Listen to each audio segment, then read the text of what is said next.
السلام عليكم ورحمة الله وبركاته. كيف حالكم؟ كنتمنى تكونوا بخير.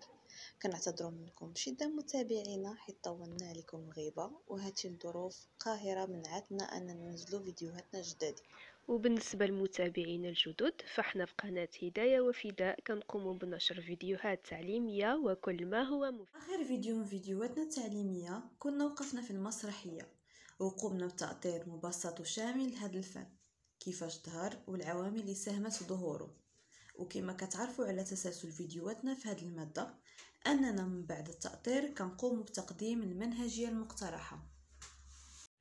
اللي نبغي ننبهكم ليلو في هذا الفيديو هو أن فهمكم للمسرحية مرتبط بفهمكم للقصة، بحيث أن القصة والمسرحية عندهم تقريبا نفس منهجية التحليل، وهذا الشيء راجع لكونه من النصوص الأدبية النثرية واللي غنعرفوها في طريقة تطبيق هذه المنهجية.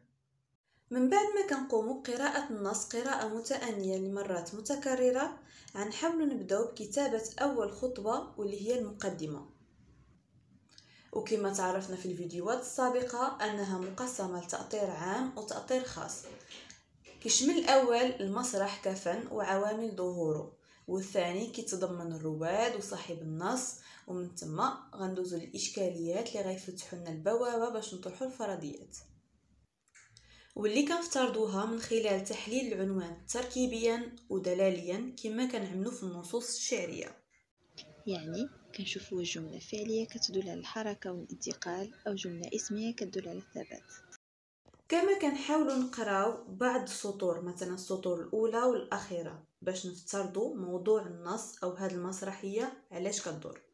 مثلا ملي خدينا نظرة تبين أن هذه المسرحية وكغيرها كيغلب عليها الحوار عكس القصة طبعا، يعني غيكون الطابع النفسي والأحاسيس الداخلية للشخصية باينة، ومن ثم كنطرح الإشكال الشهير: فإلى أي حد تتحقق هذه الفرضيات؟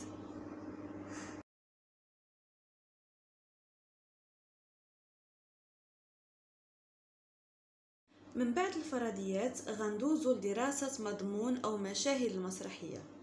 غنبداو بالمثل الحكائي أو مضمون الحوار، فغنحاولوا نقوموا بتلخيص بسيط لمضامين المسرحية، يعني كل مشهد كنذكروا له الخلاصة ديالو، ومن ثم كندوزو المتواليات السردية أو الخطاط السردية، واللي كما درسنا في منهجية القصة كنقسموا المشاهد أو أحداث ديال المسرحية البداية وسط ونهاية، ومن ثم كندوزو للقوى الفاعلة أو الشخصيات، وكنقدموا كل شخصية على حدة، وكنبينوا الشخصيات كلها، يعني سواء كانت رئيسية أو ثانوية، والعلاقة فيما بينها، والأحاسيس اللي وردت في المسرحية كالحب، الكراهية، الحقد، الخداع وغيرها. من بعد مرحلة الشخصيات أو القوى الفاعلة غندوزو البنية العاملية أو النموذج العاملي، اللي كما درسنا في القصة هناك عامل موضوع، عامل ذات، عامل مرسل، وعامل مرسل إليه.